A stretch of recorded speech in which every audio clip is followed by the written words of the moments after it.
បងប្អូនទាំងអស់គ្នាប្រកាសជាចង់បានលេខល្អបុកចំត្រង់ឯត្រូវអត់ចង់បាននិយាយទៅចាក់យកលុយឆ្នោតចាយតែម្ដងច្បាស់ល្អបងប្អូនកុំភ្លេចឆាតចូលជាសមាជិកខ្ញុំនៅក្នុងឆាតខ្ញុំមានលេខម៉ោង4:30នាទីនិងម៉ោង6:30នាទីបងប្អូនយកទៅមានលៀបមានហេងមានសំណាងបងប្អូននិយាយទៅតម្រុយល្អខ្លាំងតែម្ដងវិភាគត្រឹមត្រូវដឹងហើយបងប្អូនយកហើយដឹងតែពីចំនិយាយចឹងណា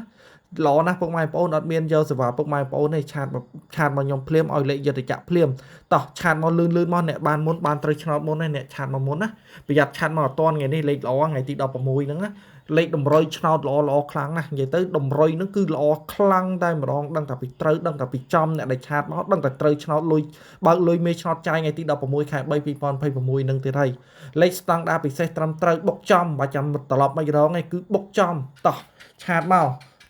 បើសិនបងប្អូនទាំងអស់គ្នាចង់ចូលជាសមាជិកខ្ញុំនៅក្នុងឆាតបងប្អូនទាំងអស់គ្នាចុចចំ profile ខ្ញុំដែលខ្ញុំអង្គុយពាក់អាវសហ្នឹងមកចុចចំហ្នឹងមកបងប្អូនចុចឲ្យបងប្អូននឹងឃើញ link បែបនេះបងប្អូនឃើញ link ហើយបងប្អូនចុចចូល link ខ្មៅអក្សរខ្មៅទូចហ្នឹងមកបងប្អូននឹងចូលមកដល់ page ខ្ញុំហើយឆាតមកយកលេខបុក VIP ពិសេសនៅក្នុងឆាតបានទាំងអស់គ្នា